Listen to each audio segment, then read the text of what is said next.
सो ऐसा करते हैं, जो पिछली बार हम लोग पढ़ रहे थे रमन इफेक्ट, तो रमन इफेक्ट में हमने 2 वीडियो आपको शेयर किए थे और बाद 2 और हैं, उसको हम 2 एक दिन में शेयर कर देंगे। मॉलिक्यूलर वाला पार्ट तो हम लोग के पास लगभग लगभग खत्म है। अब जो एटॉमिक वाला पार्ट था उसको हमें फिनिश करना है। तो एटॉमिक वाले पार्ट में हमारे पास एटॉमिक मॉडल का है, पहला टॉपिक है। Okay, so let us start the first topic जो था हमारे पास एटॉमिक मॉडल। तो एटॉमिक मॉडल में हमें जो सीधे तौर पर पढ़ना है वो है जो हमारा सिलेबस है उसमें बोहर मैग्नेट्रॉन और एंगुलर मोमेंटम का कॉन्सेप्ट है। और उससे पहले जो आप लोगों ने मॉडर्न फिजिक्स पढ़ी है, तो उस मॉडर्न फिजिक्स में आपने बोहर मॉडल और समरफील्ड मॉडल पढ़ रखा है। तो यहाँ पर हमें वहां से शुरुआत नहीं करनी है, क्योंकि हमारा जो सिलेबस है वो उसके बाद का है, लेकिन थोड़ा सा बैकग्राउंड में उसको जानना जरूरी होगा, तभी कंटिन्यूटी बन पाएगी। तो बोहर मॉडल की जो खास बात क्या थी कि बोहर ने एक एक आर्बिट्रली एक तरह का एक कह सकते इक्वेशन सजेस्ट किया था, जो उसका हम क्वांटम कंडीशन कहते हैं। इसमें यह था कि ये जो एंगुलर मोमेंटम है ये h/2 जो पूरा टर्म है इसके n टाइम होता है। n कोई इंटीजर आप मान सकते हो, 1 2 3 4 इस तरह के इंटीजर थे।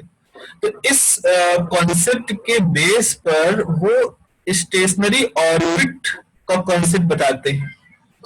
अब स्टेशनरी ऑर्बिट में ये था कि अगर एक न्यूक्लियस है,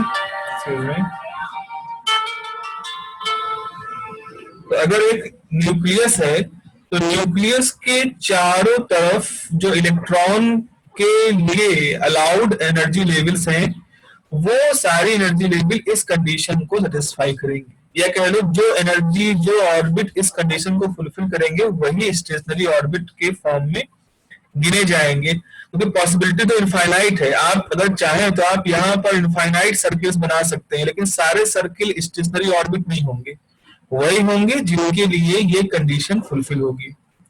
और यहां से हमारे पास एक क्वांटम नंबर निकल के आता है जिसको कहते हैं, आगे हम लोग कहेंगे प्रिंसिपल क्वांटम नंबर।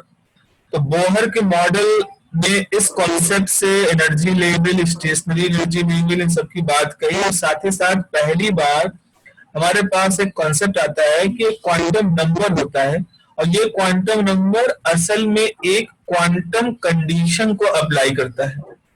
तो हर क्वांटम नंबर एक क्वांटम कंडीशन है, और क्वांटम कंडीशन मतलब एक रिस्ट्रिक्ट कंडीशन जिसकी लिमिटेशन के अंदर ही हमारा सिस्टम काम करेगा। अच्छा, अब क्या हुआ, इस मॉडल ने सक्सेस भी थी और कुछ फेलियर भी थी।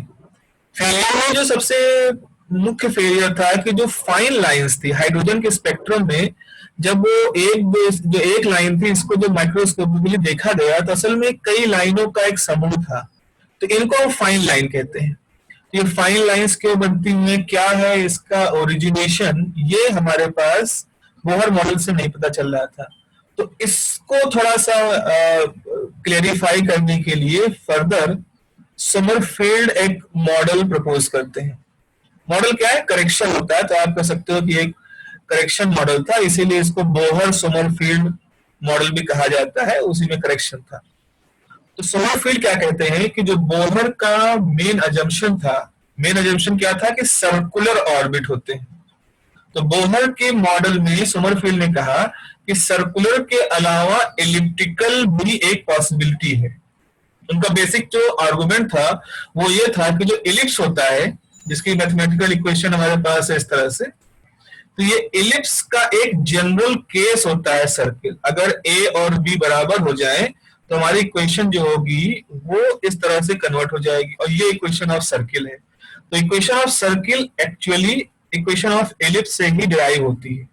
इट मीन्स दैट अगर आप किसी सिचुएशन में सर्किल मान रहे हो, इसका मतलब है कि आपने एक जनरल केस का स्पेसिफिक कंडीशन मान लिया। तो उन्होंने जो प्रपोज किया था उसमें ये कहा कि जो ऑर्बिट्स होती हैं वो एलिप्टिकल होंगी। अब इलिप्स के साथ क्या होता है कि जब आप एक इलिप्स ड्रॉ करते हो तो इसमें आपने कहा कि इसका एक फोकस है, कोई इधर मान ले चाहे इधर मान लो ये हमारे पास फोकस है इसका। तो फोकस और ये हमारे पास पार्टिकल है जो कि मूव कर रहा है इस पाथ पर। ओके, तो अब यहां पर आप देखो आर एक वेरिएबल और थीटा दो वेरिएबल हो गए। सर्किल में क्या होता है, सर्किल में आर हर तरफ फिक्स होती है, रेडियस हर तरफ फिक्स होगी। अगर कोई वेरिएबल चेंज हो रहा है तो वो हो रहा है केवल थीटा। लेकिन यहां पर हमारे पास आर और थीटा दो वेरिएबल है, तो जनरलाइज कोऑर्डिनेट जैसे है यहाँ पर ये दो वेरिएबल है। अब जब सर्किल माना गया था तो हमारे पास एक क्वांटम नंबर था n, और जब जब केवल एक वेरिएबल थीटा था। अब अगर इलिप्स मान रहे हो तो आपके पास आर भी एक वेरिएबल है, थीटा भी एक वेरिएबल है।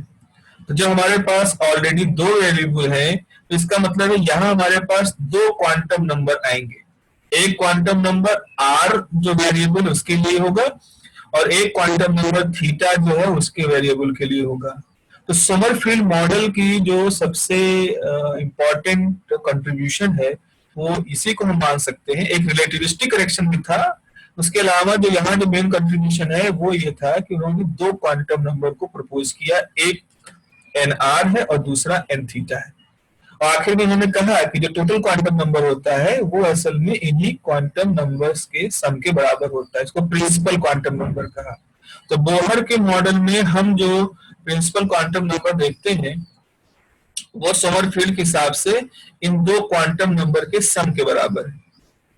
फिर समरफील्ड ने इन्हीं कंडीशंस को यूज करते हुए क्या बनाया था, एक डायग्राम बनाया था, और उस डायग्राम में उन्होंने दिखाया था कि इसे एक सर्किल है तो एक और ऑप्शन हो सकता है कि इलिप्टिकल पाथ हो। तो जब इलेक्ट्रॉन मान लो n इजिकल टू 1 स्टेट से n इजिकल टू 2 स्टेट में जाएगा तो उसके पास ऑप्शन होगा कि वो सर्कुलर पाथ में मूव कर सकता है या वो इलिप्टिकल पाथ पे मूव करे। और इलेक्ट्रिकल पाथ पे मूव करेगा तो इसकी एनर्जी अलग अलग पोजीशंस पर अलग अलग होगी। ऑब्वियस सी बात है, क्योंकि यहाँ पर कभी डिस्टेंस ज्यादा है कभी डिस्टेंस कम है। तो जो केपलर लॉ था सेंट्रल फोर्स मोशन वाला वो यहाँ पे काम करेगा कि यहाँ उसकी वेलोसिटी थोड़ा सा स्लो होगी, यहाँ वेलोसिटी उसकी ज्यादा होगी, क्योंकि उसको अपना एंगुलर मोमेंटम कंजर्व रखना है। इन सारी बातों को लेकर के समरफील्ड ने एनर्जी का एक मॉडिफाइड टर्म निकाला जो कि बोहर के टर्म से थोड़ा अलग था, और फिर इसमें उन्होंने कुछ रिलेटिविस्टिक इफेक्ट को भी कंसीडर किया। तो ओवरऑल मिलाकर के समरफील्ड ने एक ऐसा मॉडल प्रपोज किया जिसकी हेल्प से एक तरह से कह सकते हो कि फाइन स्ट्रक्चर को एक्सप्लेन करना पॉसिबल हो पाया। हालांकि उसकी भी कुछ लिमिटेशंस थी, चाहे बोहर मॉडल हो चाहे समरफील्ड मॉडल हो, दोनों में भी जो प्रॉब्लम थी वो ये थी कि जैसे अगर हमने कहा कि मैग्नेटिक फील्ड है हमारे पास, सपोज हमने कहा कि हमने एक एक्सटर्नल मैग्नेटिक फील्ड लगा दिया। अब उस एक्सटर्नल मैग्नेटिक फील्ड से जो स्पेक्ट्रम होता है हमारे एटम का वो कैसे मॉडिफाई होगा इसको कोई एक्सप्लेन नहीं कर पा रहा था दोनों मॉडल में से। और असल में ये जो पूरा इफेक्ट था इसको हम नाम देते हैं जीमान इफेक्ट। ओके, तो जीमान इफेक्ट को न समरफील्ड मॉडल एक्सप्लेन कर पा रहा था न बोहर मॉडल एक्सप्लेन कर पा रहा था।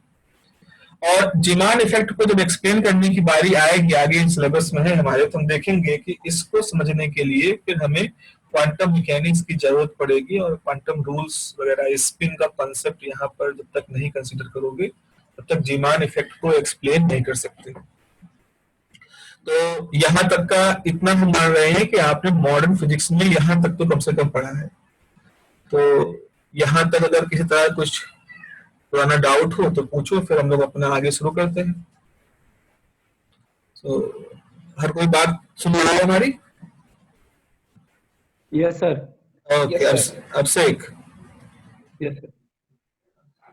यस सर, ठीक है। एक और कुछ लोग आ गए हैं जो जोड़ लेते हैं इनको भी।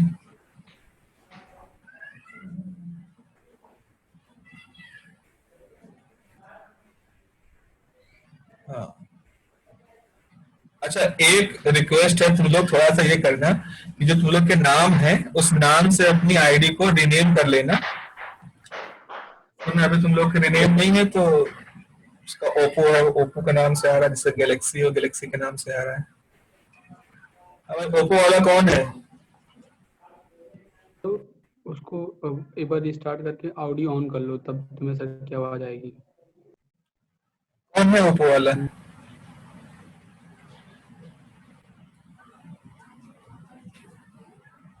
ऑन करने ऑडियो ऑन कर, सर की आवाज आएगी। चलो कर लेना बाद में, अभी तो असल में इसके साथ एक क्या समस्या है, ये 40 मिनट का ही देगा, तो 40 मिनट के बाद फिर ये सेशन खत्म हो जाएगा। ठीक है, तो अभी तो हम लोग पहले सेशन कंप्लीट कर लेते हैं।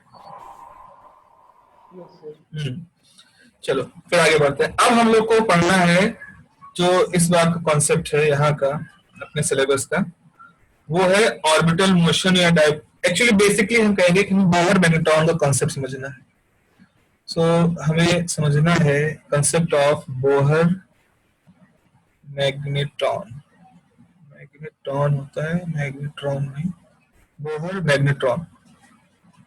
अब बोहर मैग्नेट्रॉन कॉन्सेप्ट को समझने के लिए हमें बोहर मॉडल को ही समझना है, उसके लिए समरफील्ड करेक्शन वगैरह नहीं देखने हैं, जस्ट बोहर मॉडल से ही हो जाएगा।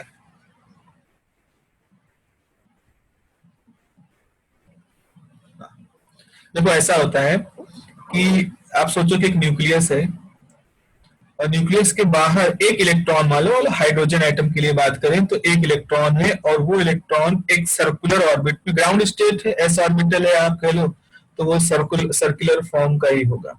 तो सर्कुलर ऑर्बिट में मूव कर रहा है एक इलेक्ट्रॉन, यहाँ से ये इलेक्ट्रॉन मान लो मूव कर रहा है, ये इसकी टेंजेंशियल डायरेक्शन। ये हमारे पास आर हो गया, इलेक्ट्रॉन है, तो इलेक्ट्रॉन अगर एंटी क्लॉकवाइज मूव कर रहा है तो उसमें जो करंट होगी वो क्लॉकवाइज मूव करेगी। ओके, अब यहाँ पर क्या होगा कि हम दो कॉन्सेप्ट हमें यहाँ पर समझने हैं। एक तो है direction of angular momentum. Direction of angular momentum, देखो डायरेक्शन ऑफ एंगुलर मोमेंटम को हम रिप्रेजेंट कर सकते हैं by right hand thumb rule. Right hand thumb rule जो हमारे पास है उससे हम डायरेक्शन ऑफ एंगुलर मोमेंटम को एक्सप्लेन कर सकते हैं। I hope you are getting my video. तो राइट हैंड थंब रूल क्या है कि अगर कोई इलेक्ट्रॉन है वो घूम रहा है ऑर्बिट में इस तरह से, ओके, तो अगर हमने इलेक्ट्रॉन के घूमने की दिशा में अपनी उंगलियों को रखा, ये उंगलियां हमारी इलेक्ट्रॉन घूमने की दिशा में है, तो जो राइट हैंड का थंब होगा that will be the direction of L. Angular momentum का जो डायरेक्शन होगा वो थंब को रिप्रेजेंट करेगा तब जब हमारी उंगलियां इलेक्ट्रॉन के चलने की, उसके वेलोसिटी की डायरेक्शन को दिखाएं, करंट की नहीं, करंट के लिए तो मैग्नेटिक मोमेंट मानेंगे, मोशन की डायरेक्शन के हिसाब से। तो अगर इस तरह से माना जाए तो इसका मतलब है कि हमारे पास जो एंगुलर मोमेंटम होगा वो उसकी डायरेक्शन आएगी ऊपर की तरफ, राइट हैंड थंब रूल से। तो यहां पर हमारे पास जो एंगुलर मोमेंटम है इसकी डायरेक्शन आ गई अपवर्ड। अच्छा, एक दूसरा कॉन्सेप्ट होता है मैग्नेटिक मोमेंट का।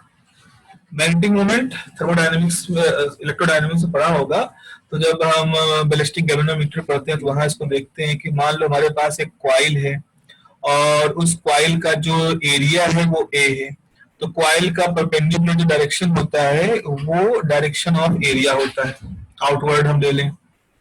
ठीक है, अब क्या हो गया, इसमें मान लो करंट फ्लो कर रही है आई, तो हम एक प्रोडक्ट ले सकते हैं, एम। तो एम इज इक्वल टू होता है आई ए, ये नोटेशन हमारा इलेक्ट्रोडायनेमिक्स में यूज होता है। क्वांटम मैकेनिक्स में हम जो नोटेशन यूज करेंगे वो म्यू यूज करेंगे। तो mu is symbol for magnetic moment. अब इसमें क्या होता है कि ये इसमें भी वही है, राइट हैंड थंब रूल ही यहाँ पर काम करेगा, और राइट हैंड थंब रूल के हिसाब से जिस अगर उंगलियों की दिशा में करंट को फ्लो होता हुआ माने तो जो अंगूठे की दिशा होगी वो होगी हमारे एम की डायरेक्शन।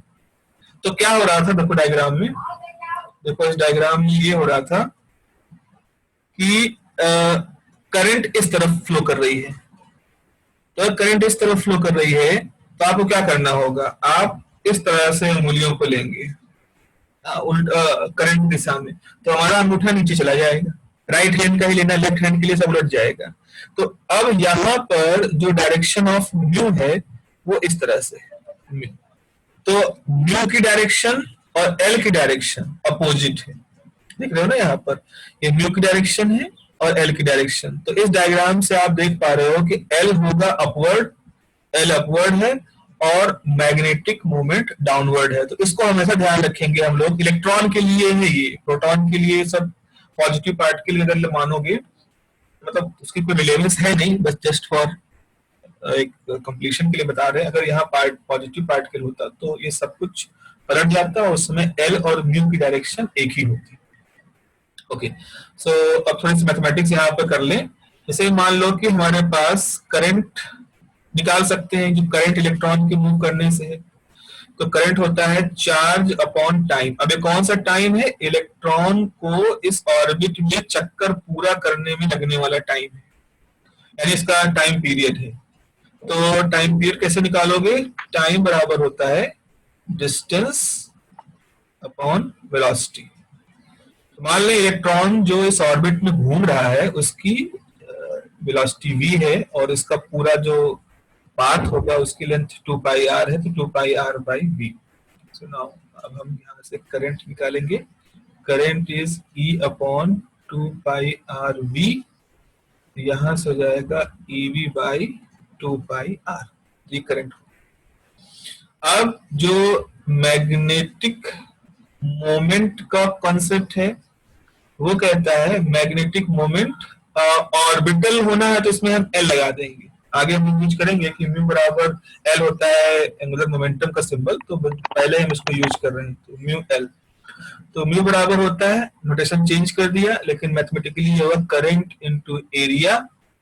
करंट क्या है हमारे पास, ईवी बाई, ये है करंट, तो E V 2 pi R, area circular orbit है 2 pi R square, pi pi cancel, R cancel, तो ये हो जाएगा E V R by 2। So हमारे पास मैग्नेटिक मोमेंट जो है उसकी वैल्यू आ गई ई वी आर बाई 2। ठीक है, अब एंगुलर मोमेंटम के लिए क्या होता है, बोहर का रूल क्या था, बोहर के रूल में एंगुलर मोमेंटम जो होता है वो होता है एम वी आर। ना इसको हम मैग्नीट्यूड ले लेते हैं, तो L equal to M V R. तो अब क्या करो, इन दोनों का रेशियो ले लो, इसके मैग्नीट्यूड को भी और इसके मैग्नीट्यूड का रेशियो। तो रेशियो लोगे तो आ जाएगा म्यू एल, मैग्नीट्यूड को ऐसे लिखते हैं, upon L is E V R upon 2 और एल है एम वी आर। तो यहां से आर वी कैंसिल, तो E बाई 2m। तो अगर हमने किसी इलेक्ट्रॉन ऑर्बिट, आउटर ऑर्बिट में जो मूव कर रहा है इलेक्ट्रॉन, उसके मैग्नेटिक मोमेंट और एंगुलर मोमेंट का रेशियो निकाला, तो वो जो रेशियो होगा वो E बाई 2m आता है। अब ये एक इंपॉर्टेंट रिजल्ट इसलिए है क्योंकि इस पूरी इंफॉर्मेशन में कहीं भी R का कोई जिक्र नहीं, कहीं भी वेलोसिटी कोई जिक्र नहीं, यानी कितने रेडियस का ऑर्बिट है उससे कोई फर्क नहीं पड़ता, किस वेलोसिटी से मूव कर रहा है इलेक्ट्रॉन उससे कोई फर्क नहीं पड़ता। उस ऑर्बिट में उसका जो भी मैग्नेटिक मोमेंट होगा और जो भी एंगुलर मोमेंटम होगा उनके मैग्नीट्यूड का रेशियो एक कांस्टेंट होगा, और जो कांस्टेंट होता है ये E बाई m होता है। इसीलिए आप लोगों ने एक्सपेरिमेंट जो किए थे E बाई m कैलकुलेट करने का, तो जब जे जे थॉमसन ने इलेक्ट्रॉन की खोज की थी तो उस समय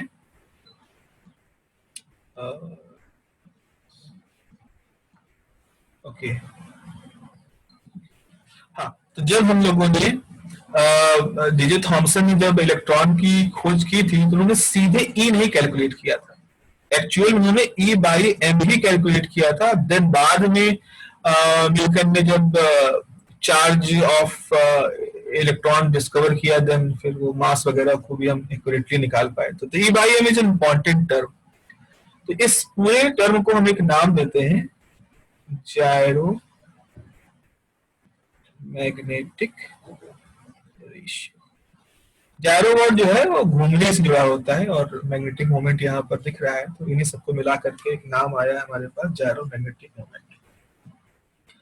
अगर हम इसको वेक्टर क्वांटिटी के टर्म में लिखें तो क्या होगा? अगर हम इसको वेक्टर फॉर्म में लिखना चाहें तो वेक्टर फॉर्म में अगर लिखना चाहोगे तो एक जो खास बात आपको यहाँ पर समझनी होगी वो ये है कि जो डायरेक्शन ऑफ म्यू और डायरेक्शन ऑफ एल है वो अपोजिट है एक दूसरे की। डायग्राम बनाया था उसमें हमने, ये डायरेक्शन थी एल की और ये डायरेक्शन थी म्यू की, तो दोनों अपोजिट थे। तो उस अपोजिट को दिखाने के लिए हमें यहाँ पर माइनस साइन यूज करना पड़ेगा। अब एक चीज है जो हमें यहाँ पर मतलब अब आप कह सकते हो डायरेक्टली हम इसको इंसर्ट करेंगे। लैंडे ने एक थ्योरी को जब प्रपोज किया था आगे फर्दर क्वांटम मैकेनिकली, तो उन्होंने एक जी फैक्टर को यूज किया था। तो उसको हम, और जैसे यहाँ पर हम ऑर्बिटल मोशन की बात कर रहे हैं तो इसको हम नाम देते हैं ऑर्बिटल जी फैक्टर। तो इसको भी अगर हम अब ये टर्म्स डायरेक्टली हम लोग यहाँ पर इंट्रोड्यूस कर रहे हैं, इसके पीछे की थ्योरी है वो तो एक रिगरस क्वांटम थ्योरी है, तो वहां तक तो नहीं जा रहे हैं। आगे आप और पढ़ोगे मास्टर्स वगैरह में तो जाओगे। अभी हम यहाँ पर सीधे कहेंगे, इसको हम कहते हैं G L E by 2m। G L is the ji factor for orbital motion, और इसकी जो न्यूमेरिकल वैल्यू होती है लकीली वो 1 होती है जी एल की वैल्यू ऑर्बिटल मोशन के लिए। तो फिर आप चाहे लिखो चाहे ना लिखो कोई फर्क नहीं पड़ता, इसीलिए कई लोग लिखते ही नहीं है। लेकिन जब स्पिन मोशन देखेंगे तो स्पिन मोशन के लिए जब जी लिखोगे तो वो 2 होता है, तो फिर वहां समझ में नहीं आएगा कि 2 अचानक कहां से आ गया। तो अभी आप समझ रहिए कि इस तरह की जो रेशियो होता है म्यूएल और एल का, उसका जो रेशियो होता है उसमें एक जी फैक्टर का भी रोल होता है। ऑर्बिटल मोशन में जी 1 होता है, इसीलिए हम चाहे लिखें चाहे ना लिखें, लेकिन स्पिन के लिए हमें लिखना पड़ेगा तो हम वहां पर इसकी वैल्यू 2 लिखेंगे। अब हो क्या रहा था, ये जो सारी थ्योरी वगैरह डेवलप हो रही थी, साइमल्टेनियसली एक और फिजिसिस्ट थे जिन्होंने डिराक, जिन्होंने एक और रिगरस मैथमेटिकल थ्योरी उन्होंने प्रपोज की थी, और उन्होंने एक हाइड्रोजन एटम के लिए श्रोडिंगर इक्वेशन को सॉल्व किया था। आई थिंक ये भी है क्वांटम मैकेनिक्स में कोर्स में है या मॉडर्न फिजिक्स कोर्स में है, जहाँ हाइड्रोजन एटम को हम लोग सॉल्व करते हैं उसकी श्रोडिंगर इक्वेशन। तो उस श्रोडिंगर इक्वेशन को जब सॉल्व करते हैं डिराक, तो वो कुछ रूट्स वगैरह पाते हैं कुछ मैथमेटिकल तरीके से, बिना किसी अजम्पशन के, बिना किसी और हैंड वेविंग तरीके से, सीधे वो कुछ मैथमेटिकल रूट पाते हैं। तो वहां से वो कुछ क्वांटम कंडीशन डिराइव करते हैं। तो एक क्वांटम कंडीशन होती है कि जो एक क्वांटम कंडीशन होती है जो कहती है कि जो हमारे पास एंगुलर मोमेंटम है, एंगुलर मोमेंटम की जो वैल्यू होती है वो एक एक्सप्रेशन से लिख सकते हैं L L plus 1 H upon 2 pi. This is a quantum condition for angular momentum. हमने एक तो बोहर वाला पढ़ा है, एक तो बोहर वाला पढ़ा है, एमबीआर ये है। अब हम एक डिराक के थ्योरी के हिसाब से जो हम लोग निकाल के लाते हैं एल की वैल्यू वो ये है। अच्छा, इसके अंदर आप देख रहे हो कि ये स्मॉल एल नंबर का इस्तेमाल हो रहा है, और इस स्मॉल एल को ही हम आगे जाकर के एजीमुथल क्वांटम नंबर कहेंगे। तो एजीमुथल क्वांटम नंबर यही है। तो खैर अभी मान लेते हैं डिराक का जो कंसिडरेशन था वो भी है हमारे पास। तो अब हमारे पास म्यू एल की वैल्यू क्या हो जाएगी, तो vector mu L module is minus e upon 2m time vector l। अब इसकी वैल्यू रखो यहाँ पर, तो ये हो जाएगा under root L L plus 1, और ये हो जाएगा e by 2m h upon 2 pi. अब यहाँ पे क्या करो, under root L L plus 1 EH/4πm। देखो यहाँ पर E कांस्टेंट है, H कांस्टेंट है, E/m एक कांस्टेंट है, H/4π सब कांस्टेंट है। तो ये जो पूरा कांस्टेंट टर्म है, इस अब ये तो नंबर ही है, कोई नंबर होगा, ये नंबर में सम कर दोगे, अंडर रूट लोगे, नंबर ही नंबर मिलेंगे हमारे पास आ गया कि म्यू एल इज माइनस छूट गया। अगर हम मॉड ले रहे हैं तो माइनस तो कोई ना मतलब भी नहीं। So this is L plus 1. Now it is mu b. This is mu b, a number. और इसको नाम दिया गया बोहर मैग्नेटॉन। असल में ये यूनिट है, ये यूनिट है किसके लिए? Orbital magnetic moment. Orbital magnetic moment की ये यूनिट है। जैसे हम लोग कहते हैं कि फोर्स मेजर करना है, तो फोर्स को मेजर करने के लिए हम 2 न्यूटन 4 न्यूटन का वर्ड इस्तेमाल करते हैं। वैसे एनर्जी के लिए जूल को इस्तेमाल करते हैं, एम्पियर करंट के लिए करते हैं, हर्ट्ज करते हैं फ्रीक्वेंसी के लिए। अलग अलग फिजिसिस्टों साइंटिस्टों के ऑनर में सब नाम रखे गए हैं। वैसे ही जो बोहर का ये सारा काम था, उनके ऑनर में जब मैग्नेटिक मोमेंट जो क्वांटिटी होती है उसको अगर आप मेजर कर रहे हो, तो उसको मेजर करने के लिए हम लोग बोहर मैग्नेट्रॉन टर्म का इस्तेमाल करते हैं। ठीक है, तो ये हमारे पास एक बोहर मैग्नेट्रॉन टर्म का एक कांसेप्ट आ गया। तो this is the Bohr magnetron. इसकी न्यूमेरिकल वैल्यू जो होती है वो भी नोट कर सकते हैं, जैसे म्यू बी है, तो म्यू बी है EH/4πm। ओके, सो EH/4πm है। अगर ये सारी वैल्यू रखोगे तो ये आती है करीब 9.27 into 10⁻24 ampere per metre square. Ampere नहीं रीच करती। This is the numerical value of the Bohr magnetron. ठीक है, ये एक कंसेप्ट है बोहर मैग्नेट्रॉन का जो कि हमें यूज करना है। तो अगला यहाँ तक अगर सब लोग समझ पाए हों तो आप लोग कोई सवाल पूछना हो तो पूछ सकते हैं। कौन कौन जुड़े हैं हमारे साथ अभी? तेजस सर? Yes sir. और है विज्ञान, तुम्हें आवाज सुनाई पड़ रही? सर ओके, मोहन, अच्छा ठीक है।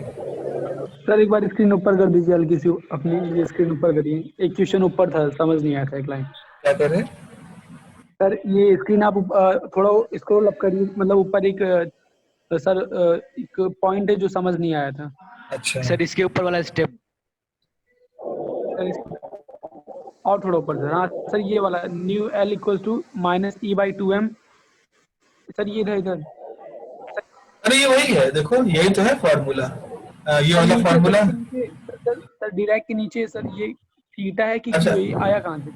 ये थीटा, ये थीटा तो ये थीटा नहीं है, ये हमने लिखा था क्वांटम। नहीं सर ये यहाँ पे नीचे सर, नीचे इसकी नीचे वाली लाइन पे, ये बस ये वाली सर। ये असल में ये यहाँ पर माइनस होता है L ना, इक्वल्स टू -E। माइनस था, लेकिन हम लोग मॉड ले रहे हैं। ओके तो जो मॉड लेते हैं तो माइनस से कोई रिलेवेंस नहीं रहता, वो तो उसको प्लस कर देता है। हाँ, क्योंकि सर वो अनकनेक्ट हो गया था तो बाद में देखिए क्यों बना अच्छा हुआ था वही। अच्छा, हाँ इसलिए देखो मतलब यहाँ माइनस का कोई मतलब नहीं है। तो मतलब नहीं रहा है, क्योंकि मॉड में क्या होता है कि हम सिर्फ उसकी पॉजिटिव वैल्यू ले रहे हैं या मैग्नीट्यूड ले रहे हैं। तो ये माइनस क्यों लगा था? माइनस इसलिए लगा था कि ये दिखा Yes, sir. सकें कि जो एल की डायरेक्शन है Yes. और जो म्यू की डायरेक्शन है वो अपोजिट है। और डायरेक्शन तभी तक हमारे काम की है जब तक हमने अपनी क्वांटिटी को वेक्टर के टर्म में एक्सप्लेन कर रखा है। और जैसे ही हमने उनका मैग्नीट्यूड लेना शुरू कर दिया, इसका मतलब है हम डायरेक्शन की चिंता नहीं कर रहे हैं, तो फिर माइनस को लगाने कोई मतलब नहीं। चाहे ऐसा समझ लें, चाहे आप समझ लो कि मॉड जो क्वांटिटी होती है वो माइनस को रिजॉल्व कर लेती है। Yes sir, okay done. तो अगला जो कॉन्सेप्ट है वो है स्पेस क्वांटाइजेशन का। अगला कॉन्सेप्ट है हमारे पास स्पेस क्वांटाइजेशन। ये बड़ा इंपॉर्टेंट कॉन्सेप्ट है, क्योंकि इसके आगे बढ़ेंगे, तो आप इससे आगे बढ़ोगे तभी आप स्पेस क्वांटाइजेशन के अलग अलग फॉर्म देखोगे। तो स्पेस क्वांटाइजेशन, इसी को हम ब्रेक करते हैं। इनका मतलब क्या है? क्वांटम या क्वांटाइजेशन का मतलब होता है सर्टेन कंडीशंस, कुछ कंडीशंस। क्वांटाइज्ड का मतलब होता है कंडीशन अप्लाई करना, और क्वांटाइजेशन तो वही मतलब हो गया। स्पेस मतलब होता है किसी कोऑर्डिनेट सिस्टम में।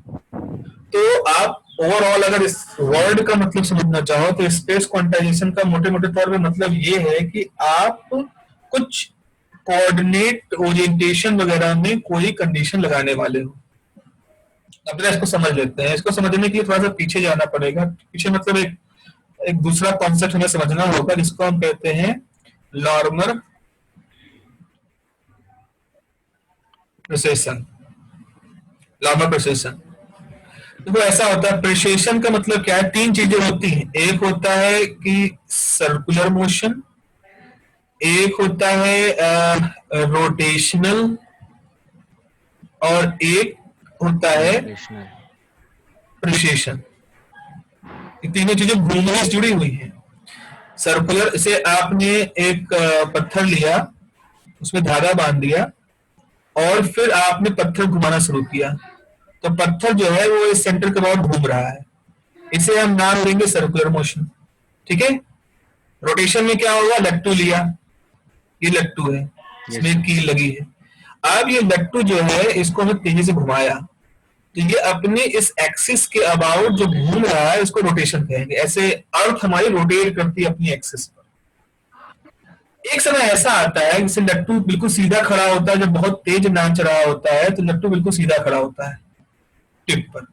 तो उस समय हम क्या कह रहे हैं कि जिस तेजी से घूम रहा है उस समय अगर हम इसकी एक्सिस ऑफ रोटेशन देखें और मान लो कोऑर्डिनेट सिस्टम भी बना दें, तो कोऑर्डिनेट सिस्टम में ये मान लो x है, ये y है, और ये है z, और जो एक्सिस ऑफ रोटेशन है वो भी z के साथ ओवरलैप कर रही है। तो मान लो ओमेगा वेलोसिटी से घूम रहा है। लेकिन थोड़ी देर बाद जब इसकी वेलोसिटी कम होना शुरू हो जाएगी तो हम क्या देखते हैं कि जेड एक्सिस तो वैसे के वैसे है, लेकिन जो लट्टू है अब वो तिरछा हो जाता है। इस तरह से घूमता है भी वो, लेकिन तिरछा हो जाता है, और उसकी जो एक्सिस ऑफ रोटेशन है, जो ये है, इसको हम कहें एक्सिस ऑफ रोटेशन, ये जेड से अलग हो जाती है किसी एंगल पर, और फिर ये लट्टू उसके अबाउट घूमता है ना। इसको जोड़ना कहते हैं। जैसे आप सिक्का ले, सिक्के को खड़ा करके नचाओ, सिक्का नाचेगा, गोल मतलब दिखाई पड़ेगा नाच रहा है। उसके बाद जब उसकी स्पीड कम होना शुरू होगा तो सिक्का एकदम से नहीं गिरेगा, ये लट्टू एकदम से नहीं गिरेगा। तो लट्टू क्या करेगा? इस जेड एक्सिस के अबाउट प्रेसेस करेगा। ठीक है, इसे कहते हैं प्रेसेशन। तो अपनी एक्सिस के अबाउट रोटेशन हो रहा है, किसी सेंटर ऑफ पॉइंट के बाद सर्कुलर मोशन होता है, और जब एक्सिस ऑफ रोटेशन इस किसी कोऑर्डिनेट सिस्टम की एक्सिस के अबाउट गोल गोल घूमे, पूरी एक्सिस घूमे, then this is called the precession. तो लार्मर जो एक फिजिसिस्ट थे, उन्होंने कॉन्सेप्ट प्रपोज किया था लार्मर प्रेसेशन का। लार्मर प्रेसेशन कॉन्सेप्ट ये था कि जैसे आपने कहा कि हमारे पास मान लो कि एक इलेक्ट्रॉन की ऑर्बिट है, ये इसका न्यूक्लियस है, हाइड्रोजन की बात करें, इलेक्ट्रॉन घूम रहा है। इलेक्ट्रॉन घूम रहा है तो ये है इलेक्ट्रॉन की वेलोसिटी, तो ये है हमारे पास L की वैल्यू। लेकिन जरूरी नहीं है कि कुछ ऑर्बिट ऐसे भी हो सकते हैं जो बिल्कुल तिरछा हो, कुछ ऑर्बिट ऐसे भी हो सकते हैं जो इस तरह से हो, तो उनके लिए L की ये डायरेक्शन है, इसके लिए L की ये डायरेक्शन। अब सोचो कि हमारे पास एक मैग्नेटिक फील्ड लगा दी हमने उस सिस्टम के ऊपर, इस तरह से मैग्नेटिक फील्ड लगा रखी है अपवर्ड डायरेक्शन, तो ये है डायरेक्शन ऑफ B। अब क्या हुआ? अब यहां पे समझना इस बात को, ये इलेक्ट्रॉन है, इलेक्ट्रॉन ऑर्बिट में घूम रहा है। इलेक्ट्रॉन ऑर्बिट में घूमने की वजह से उसके पास एक करंट है, करंट होने की वजह से और एरिया होने की वजह से उसके पास एक मैग्नेटिक प्रॉपर्टी है। मैग्नेटिक प्रॉपर्टी होने का मतलब है कि जो करंट लूप है हमारे पास, इस करंट लूप के पास अपना खुद का भी एक मैग्नेटिक बिहेवियर है। तो हर इलेक्ट्रॉन ऑर्बिट एक छोटा सा मैग्नेट जैसा है, और बाहर से भी आपने मैग्नेटिक फील्ड लगा ली, जब भी कहीं दो अलग अलग तरह के मैग्नेटिक इफेक्ट आपस में इंटरेक्ट करेंगे तो एक दूसरे को एनर्जी का आदान प्रदान करेंगे। जैसे हम दो मैग्नेट लें, अगर हम दो मैग्नेट को एक दूसरे के पास लाएं तो अट्रैक्ट होंगे या रिपल करेंगे, इस बात पे डिपेंड करेगा कि उनके नॉर्थ नॉर्थ पोल एक साथ हैं या नॉर्थ साउथ पोल एक दूसरे के साथ हैं। अगर नॉर्थ साउथ है दे विल अट्रैक्ट, अगर नॉर्थ नॉर्थ है दे विल रिपल, या साउथ साउथ है दे विल रिपल। तो ये जैसे ही दो तरह की मैग्नेटिक फील्ड एक दूसरे की इंटरेक्शन करती है तो वो एक दूसरे को एनर्जी एक्सचेंज करते हैं। जैसे नॉर्थ साउथ है अट्रैक्शन की एनर्जी, नॉर्थ नॉर्थ है रिपल्सन वाली एनर्जी। तो यहाँ भी समझ लो वही चीज हो रही है। एक एटम का अपना खुद का मैग्नेटिक इफेक्ट है और बाहर से आपने जो मैग्नेटिक इफेक्ट लगाया दोनों आपस में इंटरेक्ट करेंगे। अब इस इंटरेक्शन से ये नहीं होने वाला है कि ये एटम बाहर निकल जाएगा सिस्टम से, तो सिस्टम में स्टेबल नहीं रहेगा। होगा ये कि जो इंटरेक्शन एनर्जी होगी उस इंटरेक्शन एनर्जी से ये जो एल है ये इस मैग्नेटिक फील्ड के अबाउट घूमना शुरू कर देगी। तो क्या होगा, इसको थोड़ा सा डायग्राम अगर बनाए तो ये हमारे पास बी था, इस डायरेक्शन में मान लो एल था, तो एल क्या होगा इंटरेक्शन एनर्जी की वजह से इस तरह से घूमना शुरू कर देगा। और तो उसका मतलब है उसके साथ जो ऑर्बिट जुड़ी है वो ऑर्बिट भी अपनी जगह पर इस तरह से एक तरह से मान लो प्रोसेस करना शुरू कर देगी। जैसे यहाँ पे गया तो इस तरह से घूम गई, इस तरह से अलग अलग तरह से घूमती चली गई। तो इस तरह की जो बिहेवियर होता है इसको हम नाम देते हैं लार्मर प्रिसिशन। अब इस लार्मर प्रिसिशन में स्पेस क्वांटाइजेशन कहां से आ गया उसको समझ लो, यही बेसिक कॉन्सेप्ट है। तो अगर हमने कहा कि ये बी है और ये हमने कहा एल है, सवाल ये है कि थीटा कितना होगा, थीटा की वैल्यू क्या होगी, क्योंकि थीटा कुछ भी हो सकता है भाई। अब अगर हम इसको मिनिमम सोचें तो ये एल और बी मान लो पैरेलल है, तो पैरेलल होने पे थीटा की वैल्यू 0 होगी। एक्सट्रीम कंडीशन क्या हो सकती है, एल बी के अपोजिट है तो उस समय थीटा की वैल्यू 1 होगी, 180 होगी। अब 0 से 180 के बीच में तो इनफाइनाइट पॉसिबिलिटीज है, एक आर, 1 सेकेंड, 2 सेकेंड, 1 मिनट, 10 मिनट, बहुत सारी वैल्यूज है। अब यहाँ पर कॉन्सेप्ट आता है स्पेस क्वांटाइजेशन का। स्पेस क्वांटाइजेशन कहता है कि जो थीटा की वैल्यू है ये इनफाइनाइट नहीं होगी, इन थीटा की वैल्यूज के ऊपर भी एक कंडीशन काम करेगी और उसी कंडीशन को हम नाम देते हैं स्पेस क्वांटाइजेशन कंडीशन। तो स्पेस क्वांटाइजेशन कंडीशन कौन सी कंडीशन है जो ये बताती है कि स्पेस में मतलब किसी कोऑर्डिनेट सिस्टम में जब बी और एल एक दूसरे से किसी एंगुलर सेपरेशन पे होंगे तो ये एंगल क्या होगा, इसको कंट्रोल करने वाला जो रूल होता है that rule is given by the concept of space quantization. तो स्पेस क्वांटाइजेशन को अगर हम सिर्फ फिजिकली समझें, हाँ इट इज द कंडीशन कितने तरीकों से अरेंज होगा। आगे हम लोग देखेंगे कि जैसे मान लो कि ये हमने बी ले रखा है और हमने एल ले रखा है, तो एल जो है वो जुड़ा हुआ है क्वांटम नंबर स्मॉल एल से, इसकी वैल्यू इससे जुड़ी हुई। फॉर्मूला अभी पिछले स्लाइड में देखा है, वो होती है एल प्लस 1 एच अपॉन 2 पाई। तो हर एंगुलर मोमेंटम को हम एक किसी क्वांटम नंबर से रिप्रेजेंट कर रहे हैं। इसी क्वांटम नंबर के साथ हम आगे जाके थीटा की वैल्यू निकालेंगे। तो मान लो एल की वैल्यू 2 है तो हम देखेंगे थीटा की वैल्यू क्या क्या आएंगी, -2, -1, 0, +1, +2। ये क्वेश्चन पढ़ा होगा आप लोगों ने। तो इन 5 वैल्यूज के लिए हाँ +1, +2 प्लस से लेकर के माइनस इंक्लूडिंग 0। तो ये जो 5 वैल्यूज आई हैं इसका मतलब थीटा की केवल 5 वैल्यूज ही पॉसिबल है। तो इसका ये मतलब निकल के आएगा, मान लो आपसे मान लो जस्ट फॉर एग्जांपल थीटा की वैल्यू आई 32 डिग्री, 45 डिग्री, 90, 112, 135, मान लो 5 वैल्यू आई। इसका मतलब है कि अगर हमारे इलेक्ट्रॉन के लिए L2 है तो वो B के अबाउट जब घूमेगा तो या तो थीटा की वैल्यू रखेगा 32 या रखेगा 45 या रखेगा 90 या 112 या 135। इसके अलावा कोई 6th वैल्यू थीटा की पॉसिबल नहीं होगी उस समय जब इलेक्ट्रॉन उस मैग्नेटिक फील्ड के अराउंड प्रोसेस कर रहा है। Okay, so this is the quantum condition. ये हमारी क्वांटम कंडीशन है और इसी क्वांटम कंडीशन को हम एक स्पेसिफिक नाम से रिप्रेजेंट करते हैं और उस नाम को हम देते हैं स्पेस क्वांटाइजेशन।